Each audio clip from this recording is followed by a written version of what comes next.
সাম্প্রতিক সময়ে রাতের তিলোত্তমা ঢাকায় হরহামেশাই ঘটছে ছিনতাই, বেড়েছে কিশোর গ্যাংয়ের দৌরাত্ম্য। পত্রিকার পাতায় প্রতিদিনই উঠে আসছে ছিনতাইয়ের লোমহর্ষক বর্ণনা। পাশাপাশি সোশ্যাল মিডিয়ায় ঢুকলেই থ্রিলার সিনেমার কাট আনকাট দৃশ্যের মতো একের পর এক চোখে পড়ছে ছিনতাইয়ের দৃশ্য। রাতের ঢাকায় এমন লোমহর্ষক ছিনতাইয়ের ঘটনায় উদ্বিগ্ন সুধীজন সহ নিরাপত্তা বিশ্লেষকেরা। সম্প্রতি তরুণ কবি সালমান হাবিব ছিনতাইয়ের শিকার হন। তিনি কালের কণ্ঠকে জানান, রাত 11টার দিকে বইমেলার থেকে বাসায় ফেরার পথে কাউরান বাজার মেট্রোর নিচ থেকে সিএনজির রেক্সিন কেটে ছুরি ধরে তার আইফোনটা নিয়ে গেছে। ছুরিটা আরেকটু হলে তার গলা এফোরোফোর করে দিতে পারত।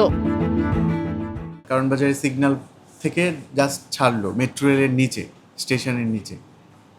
হঠাৎ করে দেখি যে আমি উপর দিয়ে কিছু এই পাশ দিয়ে কিছু একটা দেখা যাচ্ছে বা ওইরকম। আমার আমি কখনো কল্পনাও করতে পারি না যে বদ্ধ সিএনজির ভেতরে কীভাবে সম্ভব। তাকায় দেখি একটা বড় ছুরি এই বরাবর ধরা। এইভাবে তাকায় দেখি যে এই পাশের সিএনজির যে প্লাস্টিক থাকে, রেক্সিন থাকে, ওটা কেটে ওই দিক দিয়ে ছুরি ধরছে। তখন কিন্তু রানিং সিএনজি 40-40-এর মতো টান সিএনজিতে। তো আমার হাতে আইফোনটা ছিল। আমি জাস্ট এভাবে তাকাইছি, তাকানোর পর এখান থেকে ফোনটা নিয়ে গেছে। আমি এটা বোধহয় খুব ন্যানো সেকেন্ডের মধ্যে হয়েছে। আমি স্তম্ভিত, কিছুই বলতে পারিনি। তা আমিও হয়তো দিতাম না, বাট আমি দেখলাম যে হচ্ছে গরু জবাই করে যে ছুরি, ওরকম একটা ছুরি জাস্ট এইখানে ধরা। আমি এরপরে আসলে এখনো পর্যন্ত স্বাভাবিক হতে পারছি না। আমি ঘুমাইতে পারি নাই। তো এটা তো শুধুমাত্র আর্থিক ক্ষতি না, এই যে আমি একটা ট্রমার ভেতরে আছি। আমি একজন লেখালেখির মানুষ। আমার মনে হয় না যে আমি খুব অল্প সময়ের ভেতর আমি আমার স্বাভাবিক জীবনযাপনে যেতে পারবো। এদিকে ঢাকার মোহাম্মদপুর যেন অপরাধের অভয়ারণ্যে পরিণত হয়েছে।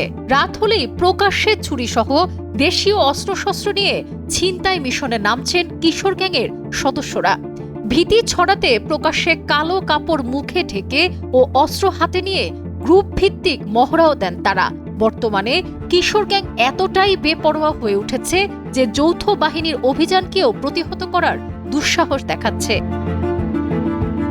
সাবরিনা কাজী, কালের কণ্ঠ।